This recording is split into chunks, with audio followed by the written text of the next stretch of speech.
It is Monday, November 13th, 2023. This is another edition of Baseball Today. That is my man, Trevor Plouffe. I am Chris Rose, producer Dan along for the ride as well. And boy, it was wonderful seeing you in person, hanging out last week with you, getting to know Marshall and Marisa and, much more of the Plouffe clan. What, you didn't? You just rolled that R, right? Didn't you? Okay. I sure did. Okay. Well, that's how you introduced Marisa. me. So, Marisa. Yeah. I hope Marshall had. Yes, your sister-in-law. I hope Marshall had fun. We're not going to give out results. We're not a spoiler media company, but I hope he had fun. He had the best time, except the end of getting stuck in Newark, which is tough. His flight got canceled. He had to stay an extra night, but he had the best time, dude. It was awesome. But look, that's over, man. Let's live in the moment a little bit here on Baseball Today because we got a lot of good topics. Yeah, is this our first kind of off-season show? No, last week I think would count as two off-season shows. And we love it. We're going to be doing this at least twice a week. And if there's monumental things that happen, when Shohei signs, whatever day that happens, we're doing a show the next day, right? So yeah. So I think right away we do it. Shohei's a stop what you're doing and record. Yes, absolutely. So make sure that you tune in, and we'll be putting stuff out on social media as to when we're doing shows. So there we go. Let's start with the Chicago Cubs, who introduced the new richest manager in Major League Baseball. Craig Counsell makes the move from Milwaukee down to Chicago. 5 years, $40 million. He resets the managerial market, and so he was bombarded by the Windy City media. And some of the questions had to do with him being the rich guy on the block. How much pressure does that add? There's pressure in this job, man. There should be. There's a financial component to this. Obviously there is. But your competitiveness does not allow you to just behave differently. You just can't, that's just what you do. You go in a dugout and your job is to win a baseball game. Doesn't matter who your team is. That's kind of how I see what I do. So I will ask you the same thing now, Trevor Plouffe. Do you look at him in a different light now that he's in a different tax bracket managerially? Yeah, I do, 100%. And we actually had a big discussion about this on Talking Baseball. Jimmy said, I didn't know that he was regarded as this type of manager. And to that, I say, well, we knew that a lot of people thought that, Craig was one of the top 5 managers in the game. And whatever that means, it means different things to different people. Like players will say, well, hey, the best managers are communicators. Most people will say, well, has he won anything? What has he done? That's the measuring stick. When you do this and you not only get the $8 million when other guys are making $1 million, obviously that puts pressure on, but going from Milwaukee to Chicago, interdivision, I think that's where the pressure lies. You're getting a new team, a new front office, a new city. That they expect things out of you now. You were the guy over in Milwaukee that, he's a good manager, we like him, but now you're in Chicago with massive expectations. So I do think there is a ton of pressure on him, and I don't know what he can really do about it. I'm hoping, Chris, that this is just one move and a bunch of moves in Chicago's offseason. I hope this means that they're just swinging for the fences in all facets of their roster. I hope they go and make a real serious pitch towards Shohei and go add, because as good as a manager is, you still have to put the right roster in front of him. Okay. You can talk about, he managed a great bullpen. He knows, look who he had in his bullpen in Milwaukee. He still has to have a good team. So the pressure's crazy on him right now. 100%. But there's a chance that he can live up to it, but he has to have the roster. So I hope this is just the first move for the Chicago Cubs in the offseason. Well, there's no wins above replacement for a manager, is there? Unless I've missed the stats. We have stats for everything in this sport, but they haven't been able to quantify that. And I don't care. You could go grab the greatest manager in the history of the sport and put him with the Kansas City Royals. How good are they going to be next year? I don't know. There's some things maybe you can do, but we don't know. It's a hard stat to quantify. But is there more pressure because he is the top financial dog in the dugout? Absolutely there is. There's no question about it, in part because of the situation he left. Don't you have the feeling that if they had come to financial terms in their Milwaukee, he could have stayed there as long as he wanted? Yeah. Right? I mean, he is from there. Dad worked for the organization. The great shot in 1982 where he's sitting between a couple of Brewers legends as an 11-year-old kid or whatever he was. Like, that is – Craig Counsell played 6 of his 16 seasons up there. He got them to unprecedented territory for the most part as a manager when he managed up there for 9 years, making the playoffs more than half the time. And what, was it perfect? No. But he was the kid. The local kid made good. He could have been there forever.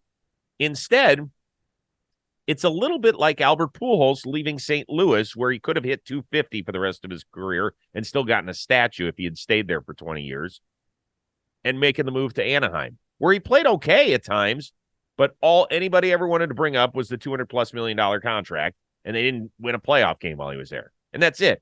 And so if this happens to Craig Counsell, he won't make it through 5 years if they don't make the playoffs the first 3. That's the way it's going to be. I think maybe he wanted to stay, but you can't pass up an extra. The reported dollar figure that the Brewers offered was $5.5 million. It was a nice chunk of change from Andrew. It's no 2.5 he's getting from the Cubs. I mean, there's no. I'm curious because Chris, if they don't win this year, I mean, that's the first thing people are going to say. We just paid your manager $8 million. You should have spent $8 million on a pitcher. It's like, that's what they're going to say, dude. So yes, Absolutely. The pressure's on big time. Yep. And that's the way it goes with players. And that's the way it should go with manager. And he didn't duck the question. He said, there is pressure with this job, and I understand it with the financial terms. So he gets it.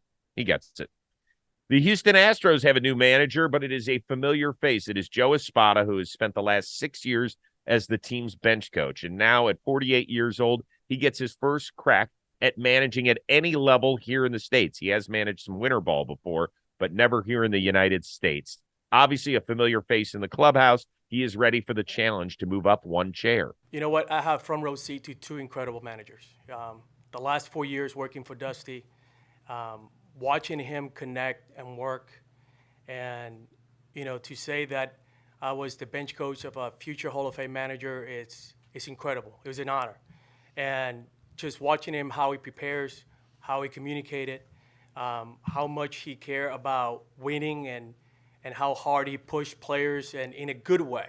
He really cared about the importance of communication and collaboration, and he allows us coaches to do our job to get the guys ready to play. I really appreciated that, and I think that's really going to help me for my next step. All right, so is it smart to go with a guy who has zero managerial experience with a team that has a ton of experience? Yeah, I think this is a no-brainer move for me. I think it's the right move for the Astros. They're not in the same position they were when they had to bring in Dusty. Like, they're a well-oiled machine now, and if you don't have to, like, don't change things up too much. Like you said, Espada's just kind of moving offices. He's getting the bigger desk, but everybody knows him there. He knows all the players there. They made it to another ALCS, Chris. Like, if it ain't broke, don't break it. Like, this was the right move for them. They didn't need to bring in anybody else. And I remember Joe as the third base coach for the Yankees. Got to talk to him a lot.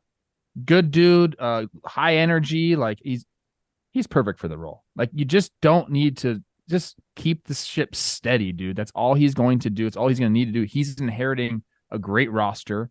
So yeah, I think this was a no-brainer for them. And that's why we didn't really hear a lot about like guys coming in to interview or anything like that. Because I feel like they just had this in the book or in the bag and saying like, yeah, this is going to be the route we go.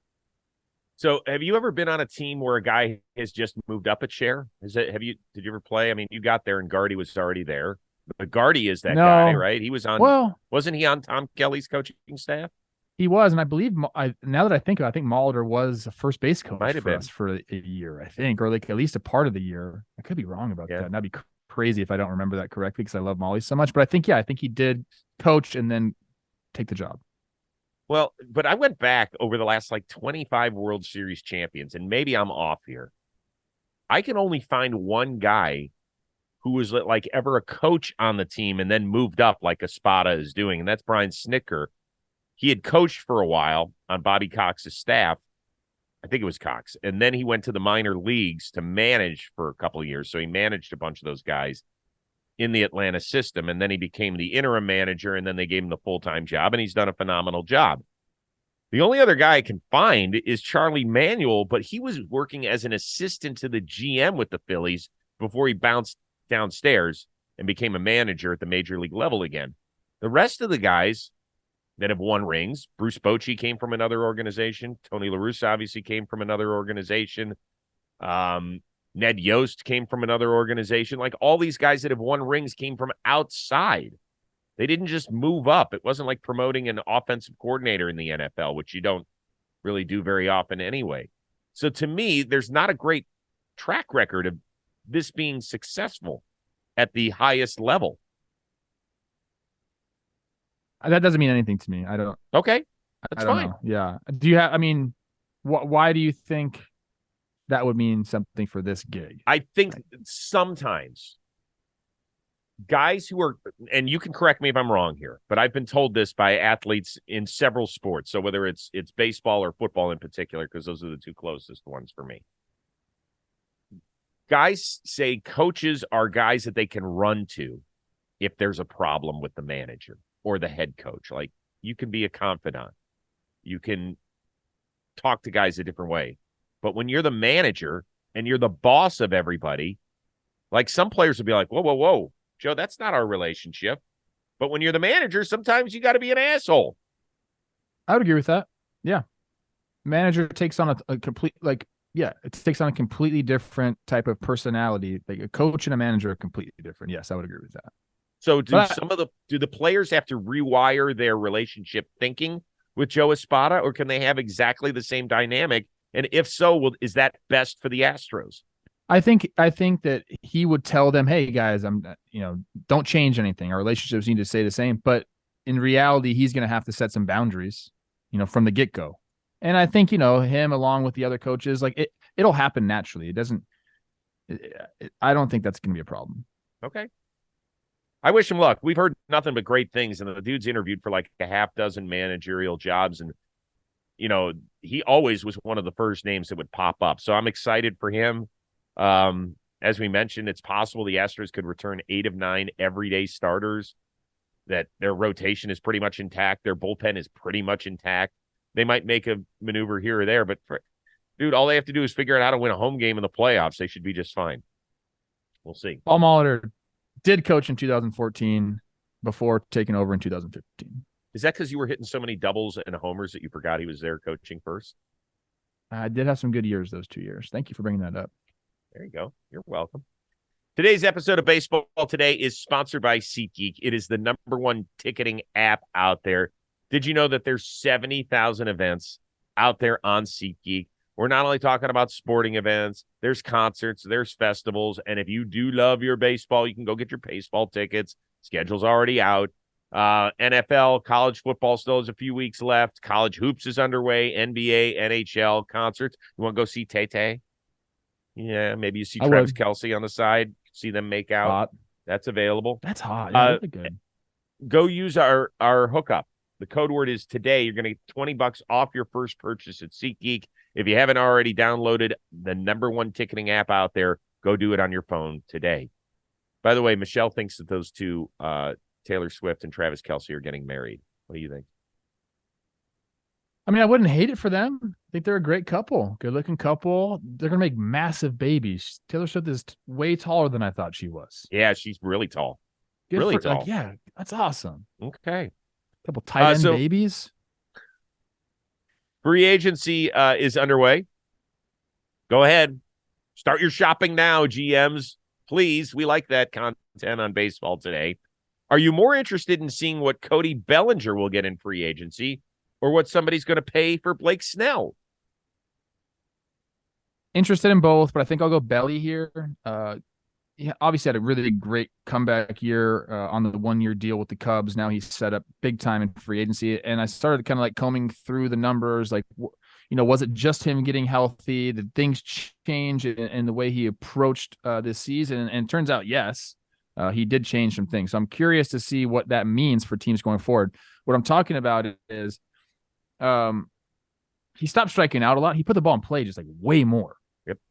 Wasn't always like, I'm looking right now at his Baseball Savant page, hard hit percentage, low, 10th percentile. Yep. So he wasn't like crushing the ball, but he was putting it in play a lot. And because he's fast and because he can do things on the base pass and because I mean, there's a bunch of different things that happen when you do that.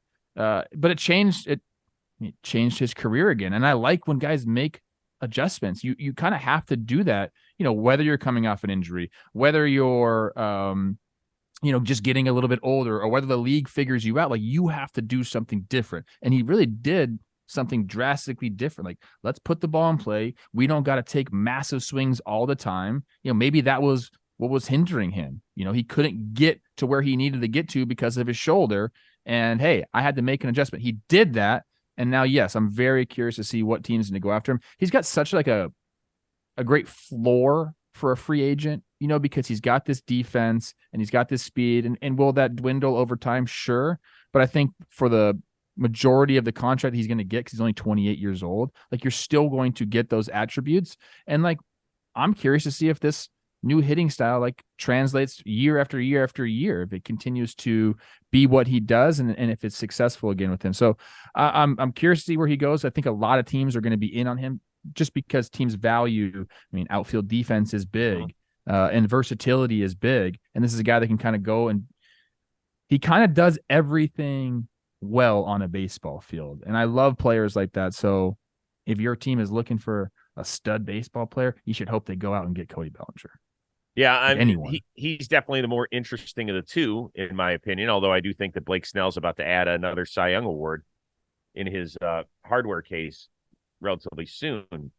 It was interesting. You brought up the fact that this year, his barrel numbers went down. His hard hit rate went down, but his OPS went up almost 230 points, which is remarkable. I mean, it really is unbelievable stuff. Now, the question I'm going to ask you, you're a GM who's been with a team for, let's say, 3 years, and you need a new center fielder, because most teams do. In my opinion, he's a Gold Glover in both the outfield and at first base. He has that type of defensive ability, and he runs the bases phenomenally well. You've been a GM for a couple of years somewhere, and you've done okay. He is your prize free agent. You are attached to him. Your mortgage payments are attached to Cody Bellinger. How confident are you? I mean, pretty confident. You can't make up these tools that he has. Like, he's born with these tools. You can coach him up and you can do these things, but when you get a chance to have a guy that can, look at this year, Baseball Savant page, his batting run value, 88th percentile, base running run value, 87th percentile, fielding run value, 81st percentile. Like, you're getting a guy that can kind of do it on all sides of the ball. And I don't think he's going to cost that much. I think it's good. I think you're happy. What's that much? Do you think he's going to get 150? Honestly, I haven't really thought about years and all that thing. Okay, so he's 28 right now. I would say this guy's going to demand a 5 to 6 year contract. Totally. Maybe more depending on a team, but I think that's kind of where teams lie right now, is this 5-6 year, maybe mutual options, stuff like that at the end if they go that route. He's looking at 25 a year. So yeah. So if you go 7 years, that's 175, by the way. I see that happening for sure. Okay. Don't act like that's not nothing. It's not 300 million in 10, 13 years. Like, that's different to me. I know, but that's a completely different contract. But I do think, and who's to say he's not going to get that? People, dude, he's 28 years old, and they just all last offseason, how many 12-year, 10 to 12-year contracts got handed out and extensions? A lot. That's not what I'm asking. I expect him to get that, and I think the question is, would you be comfortable hanging your GM future on giving a guy who bottomed out as recently as 18 months ago and saying that's I would, because go look around the league at all these baseball reference pages. Like, guys have bad years. And then this one can be traced to something too. I think that's important to remember. Even though he said he was healthy, I think when you do something like that to your shoulder and it's impacting your swing, and then you don't make an adjustment, you just try to go back doing what you did before, I think years like 21 and 2022 can happen. So he's found something that's worked for him. And again, you don't just get this talent out of nowhere. He's got this God-given talent. I'd be comfortable. I don't know about this. The 10-year thing is a little much for me. I don't know if he gets that. I don't think even so. if he wants that. I don't think so. But if you're going like 5 for 125? More. Yeah. More 6 than for that. 150? Okay. I would be comfortable with it. I do like him a lot. I root for him. I'm happy he bounced back. I love to see that, but I don't know how great I would sleep. Let's put it that way. Not that I'm a good sleeper anyway, but I don't know how great I would sleep. Just saying. I think I would. Sorry. I think I would. Hey, man, Trey Turner's had an amazing career, and even his first year in Philly, you were like, really up and down. I think Trey's gonna be fine. I don't. I know think why he's you going to be fine don't bring too, him but up. Don't bring him up to me. I'm You know just he's my saying. favorite player. I love Trey Turner. You're misinterpreting what I'm saying. What I'm saying is that even guys who have been more consistent than Cody Bellinger over the years didn't have the pitfalls in their career the way that he did for a couple seasons out there in LA at the end. Even those guys have down-ish years. Here's my real final take. Can you Last build point. a team around Cody Bellinger and be successful? I don't know. If you already have an existing roster and you plug another great player like Cody Bellinger in, then I'm like all for it. But if you're asking me if like the Rockies should go out and tandem him and Chris Bryant, no, they shouldn't. Right. Okay. Fair enough. Tim Anderson will not get the money that Cody Bellinger got. In fact, he might even have to settle for a 1-year, like, rebuild your reputation at the plate and in the field sort of deal. Bob Nightingale reporting that the Angels are interested in the former White Sox shortstop. Does that pique your interest at all? It does. It's a little interesting because they don't necessarily have room in their infield, so it'd be more of like a depth piece. You got a lot of guys there. You got Rendon. We already talked about how awesome that's going to be to see him and Wash interact. I can't wait for that one. Neto, you have Renifo, you have Shanuel. Is that how you say it? What, the first baseman? Nolan Shanuel. I think that's how you say it. Is it Shanuel? I think it's we're gonna have to look it up. It's been a We're few months since I've even said his name, so don't laugh at us all, people. And you got Brandon Drury there, so you have a lot of is he still there? A lot of talent, dude. And bringing him in would just be depth. So I don't think people or Major League Baseball should give up on Tim Anderson. Like, he's had some really good years. He does things a little bit differently, and that dumpster fire in Chicago that he was playing in does not help. He had some bad, Jose Ramirez knocked him out. Like, there is a lot of things that happened that were just not ideal for Tim Anderson. Like, if he gets into a situation, greener pastures, it gets really determined, because now when you switch teams, like, it sparks something in you. You don't have the equity built up in a new organization. You go somewhere, especially after a couple of bad years, you got to prove yourself. I'm kind of interested to see Tim Anderson in a new organization with a chip on his shoulder, or, a coach like Ron Washington that can really help him out. So it does move the needle for me a little bit. I think if the Angels are trying to bring him in as just like depth, and they can get him relatively cheap for a year, I love the move. I mean, is he going to settle for a place where he doesn't have an everyday starting job? He shouldn't. If you're going for a 1-year deal, you want to make sure you're getting playing time.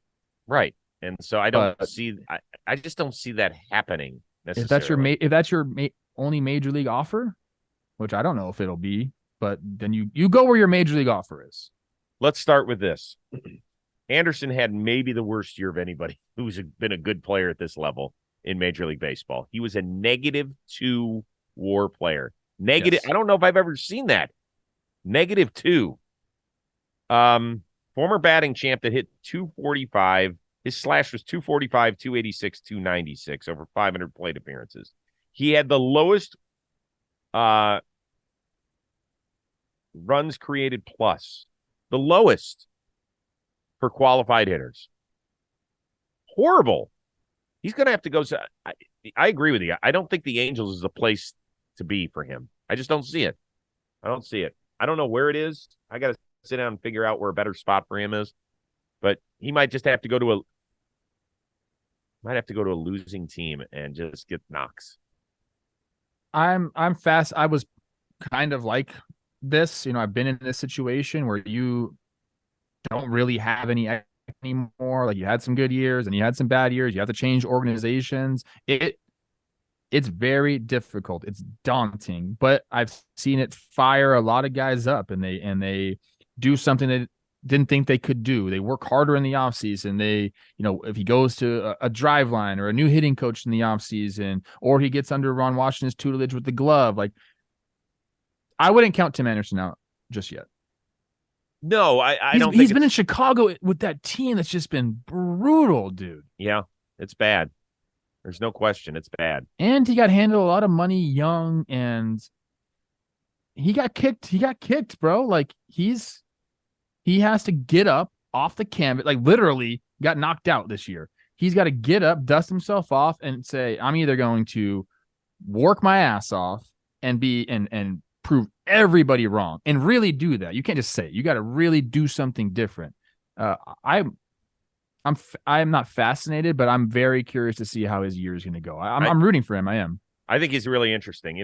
D-Row, who managed Team USA last year, couldn't say enough nice things about him. And he's the guy who took some shots at Tim Anderson on MLB Central many years ago with the throwing of the bat and all that sort of stuff. And so I think that there was probably some relationship repairing that had to happen at some point there. But then D-Row was like, I'm all in on him. I don't think that was for the camera. He did say he was all in. So maybe a place like Washington, where he could be an everyday second baseman, perhaps, is a place that he could restore himself. The guy needs at-bats, and he needs to produce. He's good. He's so good when he's driving the ball the opposite way. He really is. And he'll jump you all the time. He does not like to walk. He likes to put the ball in play. We'll see. We wish him luck. Personally, I don't think Anaheim's the right spot. Very quickly, before we get out of here, Adley Rutschman out teeing it up. I saw Gunnar Henderson was out there with him. He hit some sort of massive hook drive where he's obviously trying to drive the green or something. Up there to the left. But me. That was good. Okay, so if you can golf with one major league player in the offseason, who are you going with? I'm still watching the video. This is ridiculous. This is just like your boys out golfing. This is boys being boys. We can't even play the video because they're cranking music. Right. I have a foursome that I think is going to happen, and I'm very excited about it. I'm going to play with James Loney, who's my friend out here, lives out here now, and he just joined a new club, and Mookie Betts is a member there. So it's going to be me, him, Mookie, and Mike Moustakas. It's a great group right there. Okay, can I tell you something? I know you had a successful career, and you've done very well. Please don't lose your beautiful house in this one. You cannot keep up with it. Those guys lap the field when it comes to earnings. Okay, just be careful. You don't know my finances. I know what Mookie makes. He's got more money than me. Dang it! Just be careful. I'm telling you. You better be careful. Hey, find out if he'll come on a podcast with me. Tell him, hey, Rose wants you in the office. He's got his own show now. I don't know if you know that, Rosie. I know he does. Very successful. But that's okay. It's better when he's getting asked questions. So there we go. For me, I want to go with the polar bear. I don't even know if he golfs, Pete Alonso. But first of all, I want to do it just to see how many beers he would crush in 18 holes. Definitely more beers than holes played that day. Is he a big beer drinker? I don't know. He just looks like it. Maybe I'm totally off base because I've only shaken hands with him one or two times. But, man, he looks like a blast. Like, how far do you think? And he also looks like he could hit the ball 500 yards either direction. I like that. Yeah. Okay. Always fun. We'll be around later this week. We don't know exactly what day. We're going to definitely figure it out, so don't worry about it. For our one-of-a-kind producer, Dan Rourke, the uber-talented Trevor Plouffe, be careful golfing with all those rich guys. I am Chris Rose. We will see you later this week on Baseball Today.